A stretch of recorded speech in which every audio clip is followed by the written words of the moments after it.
এটা বলতে গেলে আসলে আমি নিজেকে ধরে রাখতে পারি না। ইসলামের ইতিহাসের সবচাইতে মর্মান্তিক যুদ্ধ হচ্ছে মুতার যুদ্ধ, সবচেয়ে মর্মান্তিক। বদর, উহুদ, খন্দক যুদ্ধ আছে, এগুলো যুদ্ধ অনেক বড় মাপের। মুতার যুদ্ধের প্রেক্ষাপট এবং সিচুয়েশনটা সম্পূর্ণ ডিফারেন্ট ছিল। এখানে আপনাদেরকে আমি তিনজন বীরের মহাকাব্য শোনাচ্ছি। কয়জন? তিনজন শ্রেষ্ঠ বীর পুরুষের মহাকাব্য। নবী সাল্লাল্লাহু আলাইহি ওয়াসাল্লাম একজন সাহাবীকে পাঠালেন, তার নাম হচ্ছে হারিস বিন উবাইদা। তুমি এই চিঠিটা নিয়ে যাও। এটা তো মদিনা রাষ্ট্র কায়েম হওয়ার পরের কথা, একদম নবম হিজরত 8ম বছরের দিকের কথা আর কি। তখন ততদিন হুদাইবিয়ার সন্ধিও হয়ে গেছে এবং কাজা উমরা আদায় হয়ে গেছে এবং খায়বার যুদ্ধ জয় হয়ে গেছে। কথা এটা খায়বারের পরে যে হারিস বিন উবাইদা তুমি এই চিঠিটা নিয়ে যাও, ওই রোমকদের কাছে যাবা। তখন তো সুপার পাওয়ার দুইটা, রোমানরা এবং পার্সিয়ানরা। তো এখনকার এই কন্টিনেন্টের ন্যাটো আর ওই কন্টিনেন্টের চায়না রাশিয়ার মতো আর যেতে পারতেছে। তো সে গেল ওখানে। সুরাহবিল আল গাসসানি একজন শাসক ছিলেন ওইখানকার সিরিয়ার। তো সে ওই চিঠিটা দেখে বলতেছে যে আচ্ছা ঠিক আছে, বসো, দেখি কি করা যায়। চিঠিতে লিখে আছে ইসলাম কবুল করেন, আল্লাহ পাক শান্তি বর্ষণ করবেন, আসলিম তাসলিম। ওই যে নবী সাল্লাল্লাহু আলাইহি ওয়াসাল্লাম চিঠি আছে না একটা রাষ্ট্রপ্রধানদের কাছে, তো সে চিঠি পড়ে উদ্ধত আচরণ। আমি এখানকার আমির, আমাকে ওই মক্কার মেষপালকরা চিঠি পাঠায়, ভাবতে এরকম।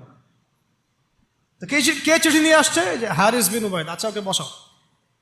হারিস বিন উবাইদা রাদিয়াল্লাহু আনহুকে, রাষ্ট্রদূত কিন্তু তিনি, রাষ্ট্রদূতকে তারা নির্মমভাবে হত্যা করলো। কথা বুঝতে পারছেন? এবার নবী সাল্লাল্লাহু আলাইহি ওয়াসাল্লামের কাছে খবর যখন আসছে রাষ্ট্রদূতকে হত্যা করেছে, আমার সাহাবীকে।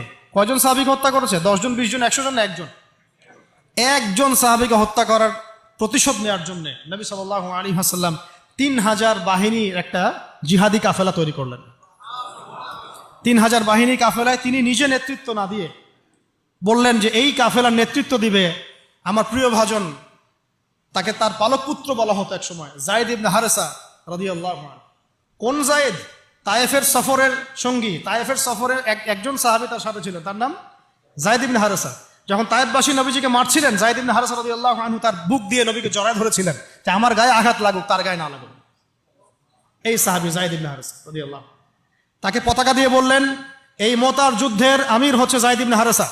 যদি যায়েদ ইবনে হারেসা শহীদ হয় তাহলে পতাকা বহন করবে জাফর ইবনে আবি তালেব, আমার চাচাতো ভাই। কোন জাফর? যিনি আবিসিনিয়ায় গিয়েছিলেন মুসলিমদেরকে নিয়ে হিজরত করতে, মনে আছে? যিনি বাদশাহ নাজাশির সামনে কোরআন তেলাওয়াত করার, সূরা মারিয়াম তেলাওয়াত করার কারণে বাদশাহ নাজাশির চোখ দিয়ে দরদর করে পানি পড়তে শুরু করেছে। ওই বাদশাহ নাজাশিও পরে ইসলাম কবুল করেছে, আলহামদুলিল্লাহ। জাফর রাদিয়াল্লাহু আনহু পতাকা বহন করবে যদি যায়েদ ইবনে হারেসা শহীদ হয়। এরপরে যদি জাফরও শহীদ হয়, পতাকা বহন করবে আমার আরেক প্রিয় ভাজন সাহাবী আব্দুল্লাহ বিন রাওয়াহা রাদিয়াল্লাহু আনহু। আব্দুল্লাহ বিন রাওয়াহা রাদিয়াল্লাহু, যাকে যে কোনো মুহূর্তে যদি বলতেন ইসলাম নিয়ে একটা শের বলেন, একটা কবিতা বলেন, ইনস্ট্যান্ট তিনি শের বলে ফেলতে পারতেন। এত সুন্দর, এত উন্নত কাব্য প্রতিভা ছিল তার মধ্যে। এই নষ্ট সংস্কৃতি না, তাদের সংস্কৃতি ছিল একেবারে খাঁটি তাওহীদের সংস্কৃতি। এমনকি কাবা তাওয়াফ করছেন যিনি, তখন কাবা তাওয়াফ করছেন বিদায় কাজা উমরা আদায় করার সময় নবীর সামনে সামনে তিনি ঘুরছেন এবং আবৃত্তি করছিলেন একটা কবিতা কাফেরদেরকে আঘাত করার জন্য। এই কাফেররা দেখো, তোমরা যাকে বের করে দিয়েছিলে তিনি আজকে সসম্মানে এখানে ঘুরতেছে। ওমর রাদিয়াল্লাহু আনহু বলছিলেন যে কাবা তাওয়াফ করার সময় তুমি এগুলো বলছো? নবীজি বলেন ওকে ছেড়ে দাও, সে এমন বাক্য তিলাওয়াত করতেছে, এমন বাক্য সে চয়ন করেছে যেগুলো কাফেরের অন্তরে বর্ষার চাইতেও বেশি বিদ্ধ হচ্ছে, তাকে বলতে দাও। এই হলো আব্দুল্লাহ বিন রাওয়াহা রাদিয়াল্লাহু আনহু, নবীজির অত্যন্ত প্রিয় ভাজন সাহাবী। আব্দুল্লাহ বিন রাওয়াহা যদি শহীদ হয় তাহলে তোমরা তোমাদের মধ্য থেকে একজনকে আমির নিযুক্ত করে নিও। সাহাবীরা বুঝে ফেললেন এই সফরে আমরা 3 জনই শহীদ হতে যাচ্ছি, কারণ একটা সফরে কখনো 3 জন আমিরের প্রয়োজন হয় না, হয় না। এবার তারা গেলেন, তারা কখনো আশাও করেন নাই ওখানে যা দেখবেন। ওখানে গিয়ে দেখলেন যে 1 লক্ষ রোমান সৈন্য সামনে এসে দাঁড়িয়েছে। কত লক্ষ? এবং একেবারে ফুল প্রশিক্ষিত, একদম ফুল আর্মড ফোর্সড। আর এর সাথে তাদের সাহায্যকারী দলেও আছে আরো 1 লক্ষ সৈন্য। মোট কয় লক্ষ? এদিকে কতজন? যুদ্ধ হওয়া সম্ভব? আসলে কি সম্ভব? সম্ভব না। যুদ্ধ কিন্তু সম্ভব না। আমরা তো আগে সংখ্যা গরিষ্ঠ হওয়ার কথা চিন্তা করি, কোন যুদ্ধে ইসলাম সংখ্যাগরিষ্ঠতা দিয়ে জিতে নাই। ইসলাম জিতেছে ইমানের বদৌলতে, শুধু ইমানের বদৌলতে। আমরা সংখ্যা দিয়ে কখনো বিজয় লাভ করতে পারি নাই। এখন এবার সাহাবীরা মাশওয়ারা করতেছেন রাত্রেবেলা, আমরা কি করব? কালকে যুদ্ধ করব, নাকি মদিনায় ফিরে যাব, নাকি রাসূলকে খবর পাঠাবো, নাকি কোনো বিকল্প ফোর্স নিয়ে আসার ব্যবস্থা করব, কি করব? তখন সাহাবী, ওই যে বললাম আব্দুল্লাহ বিন রাওয়াহা রাদিয়াল্লাহু আনহু দাঁড়ালেন। তরুণ সাহাবী, আপনাদেরকে বলতেছে, তরুণ সাহাবী দাঁড়িয়ে বলছেন যে, হে আমার ভাইয়েরা, আমরা এখানে কি জন্য এসেছি? হয় আমরা এই যুদ্ধ করব, শহীদ হব, না হলে আমরা গাজী হব। আর আপনারা যে বিষয়টাকে ভয় করছেন, আসলে কিন্তু আমরা সেটা পাওয়ার জন্যই এসেছি, তার নাম শাহাদা। আপনারা যেটাকে ভয় করছেন যে আমরা এখানে গেলে মারা যাব, ওটার জন্যই তো আমরা এত দূরে এসেছি। আমরা গাজী হই অথবা শহীদই হই, আমাদের জন্য আজর আল্লাহর কাছে লেখা থাকবে। তো তার এই এমন ঈমানদীপ্ত ছিল ভাষণটা, আমি তো ওটা বলতে পারলাম না, আরবিতে তিনি বলেছেন। এতে উৎফুল্ল হয়ে বা ইন্সপায়ার্ড হয়ে সাহাবীরা আর দ্বিতীয়বার ভাবলেন না, ঠিক আছে কালকে যুদ্ধ হবে। এবার পরের দিন যুদ্ধ শুরু হল। এটা কি সম্ভব যুদ্ধ? প্রথমে যায়েদ ইবনে হারেসা রাদিয়াল্লাহু আনহু পতাকা নিয়ে ঘোড়া ছুটা আগায় যাচ্ছেন, এবং একটা আঘাতও পিছন থেকে করার সাহস হচ্ছে না তাদের, সব আঘাত তারা সামন থেকে করছেন। এক পর্যায়ে যায়েদ রাদিয়াল্লাহু আনহুর এই গায়ের মধ্যে তারা বর্ষা নিক্ষেপ করে। বর্ষা তো আগেকার বড় বড় বল্লম বর্ষা ছিল, এবং একটা বর্ষা তার গায়ে যখন লাগে তিনি পড়ে যান, এবং এই অবস্থা আস্তে আস্তে তার শাহাদাত হয়। পতাকা পড়তে দেন নাই, পতাকা নিয়ে নিয়েছেন জাফর ইবনে আবি তালিব রাদিয়াল্লাহু আনহু হাতে, এবং জাফর রাদিয়াল্লাহু আনহু যুদ্ধ করতে থাকেন, এত বীর বিক্রমে যুদ্ধ করতে থাকেন যে এক পর্যায়ে তিনি তার নিজের কালো এবং লাল ডোরাকাটা ঘোড়া ছিল, সেই ঘোড়ার পা নিজেই কেটে ফেলেন, যে আমার যেন পালিয়ে যাওয়ার মন না উঠে কখনো ঘোড়ার জন্য, তারা যেন আমার ঘোড়া ইউজ করতে না পারে। সাহাবীরা বলছেন তার শাহাদাতের পরে তার বডির মধ্যে আমরা এরকম 50টা থেকে 60টা এরকম আঘাতের দাগ দেখেছি। একটাও দেহের পিছনে ছিল না, সব সামনে ছিল। যুদ্ধ করতে করতে এক পর্যায়ে তার ডান হাতটা কেটে পড়ে যায়। এরপরে তিনি বাম হাতে পতাকা উঠায় নেন, কাফেররা বাম হাতটাও কেটে ফেলে। এরপরে তিনি বুকের সাথে পতাকাটাকে এইভাবে জড়িয়ে রাখেন, বুকের সাথে পতাকাটাকে এইভাবে জড়িয়ে রাখেন, পতাকা পড়তে দেন নাই। একজন রোমান সৈন্য তাকে আঘাত করে এবং তার দেহটা দ্বিখণ্ডিত হয়ে যায়। এই খবর নবী সাল্লাল্লাহু আলাইহি ওয়াসাল্লাম ওই মদিনায় বসে বসেই পাচ্ছিলেন। তিনি বললেন, এই মাত্র যায়েদ শহীদ হলো, এই মাত্র জাফর শহীদ হলো। একটু তিনি কান্নার ভাব চলে আসলো। একটু পরে নবীজি হেসে দিলেন। সাহাবীরা বলছেন, আপনি হাসছেন কেন ইয়া রাসূলুল্লাহ? তিনি বলছেন যে জাফর এর ডান হাত প্রথমে কেটে গেছে, তারপর বাম হাত কেটে গেছে। আল্লাহ রাব্বুল আলামিন তাকে এই দুইটা কাটা হাতের বিনিময়ে জান্নাতে দুইটা বড় বড় পাখা দিয়েছে। এইটা দিয়ে তিনি জান্নাতে ঘুরে বেড়াচ্ছেন আর ফল খাচ্ছেন। তার নাম হয়ে গেল জাফর আত-তাইয়ার, জাফর আত-তাইয়ার, পাখাওয়ালা। এরপরে পতাকা হাতে নিলেন সেই আব্দুল্লাহ বিন রাওয়াহা রাদিয়াল্লাহু আনহু। তিনিও তো বীর বিক্রমে যুদ্ধ করতে লাগলেন। এক পর্যায়ে তিনি একটু কান্না করেছিলেন। সাহাবীরা বলছেন, আপনি কি ভয় কান্না করতেছেন? জি না, আমি ভয় কান্না করছি না, বরং কোরআনের একটা আয়াত আমার মাথায় আসছে বলে আমি কান্না করছি।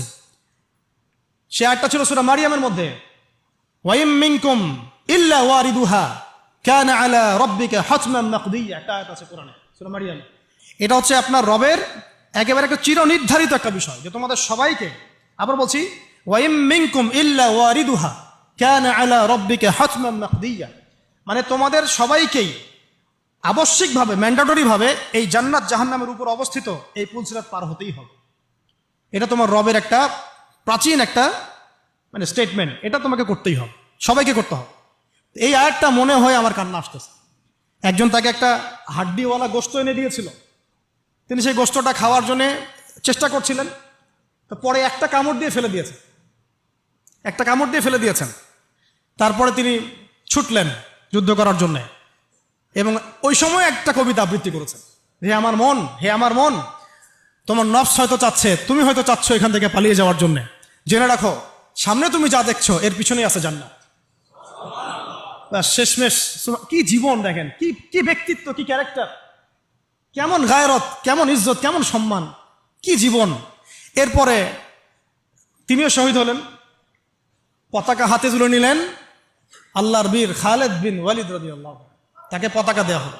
তিনি কিন্তু নতুন মুসলিম হয়েছেন, উহুদের যুদ্ধের যে ক্রাইসিস, এটা কিন্তু তার হাতে। আর কাজা ওমরা আদায় করতে গিয়ে নবীজি চিঠি লিখে দিয়েছেন, ছোট্ট করে একটা, একজনের দ্বারা লিখিয়েছেন যে খালিদকে চিঠিটা পৌঁছে দিও।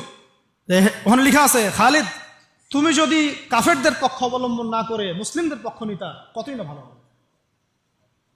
ঠিক আছে, এই একটা লিখা একটা চিঠি খালিদ রাদিয়াল্লাহু আনহু একবারে কলিজাটা কাঁপায় ফেলছে।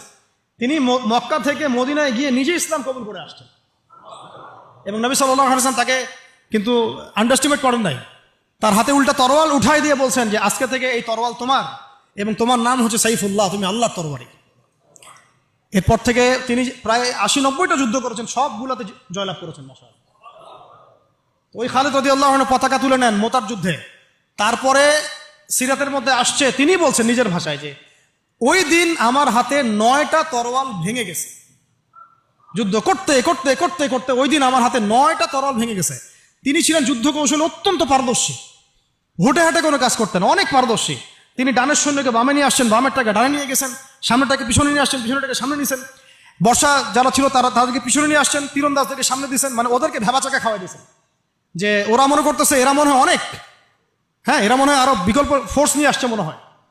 তো ওরা আস্তে আস্তে পিছনের দিকে যাওয়া শুরু করতেছে, আর এদিকে মুসলিমরা একটু একটু করে সেফ জোনে আসার চেষ্টা করতেছে পিছনের দিকে। ওরা ভাবতেছে পিছনের সামনে যদি আগাই হয়তো পিছন থেকে ওরা আরো সৈন্য নিয়ে আসছে, আমাদেরকে আক্রমণ করবে। এই আল্লাহ পাক ভয় চাপাই দিলেন, এরা পালায় চলে গেল। 3000 সৈন্য নিয়ে 2 লক্ষ সৈন্যকে পরাজিত করা হয়েছে। খালিদ রাদিয়াল্লাহু আনহু বললেন আমার হাতে সেই দিন 9টা তরোয়াল ভেঙেছে, আর শেষমেশ ছোট্ট একটা ইয়েমেনি চাকু দিয়ে আমি যুদ্ধ করেছি। তাহলে চিন্তা করেন কত কাফের মারা গেছে। আর মুসলিমদের মধ্যে মাত্র 12 জন সাহাবী শহীদ হয়েছে। মাত্র 12 জনকে তারা মারতে পারছে, বাকিদেরকে মারতে পারেনি। এইগুলো হচ্ছে মহাকাব্য, জাজল্যমান মহাকাব্য, যেগুলো আমাদের এই প্রজন্মকে জানানো উচিত এবং আপনাদের মাথায় থাকা উচিত। প্রত্যেকটা সংগ্রাম, প্রত্যেকটা বিপ্লব, প্রত্যেকটা অভ্যুত্থানের পিছনে যেন থাকে আল্লাহর সন্তুষ্টি, আল্লাহর দিন কায়েমের চেষ্টা, আল্লাহর দিনের খেদমতের চেষ্টা এবং ইনসাফ প্রতিষ্ঠার চেষ্টা, এবং জালেমের বিরুদ্ধে আমাদের অবস্থান সবসময় শক্ত থাকবে ইনশাআল্লাহ।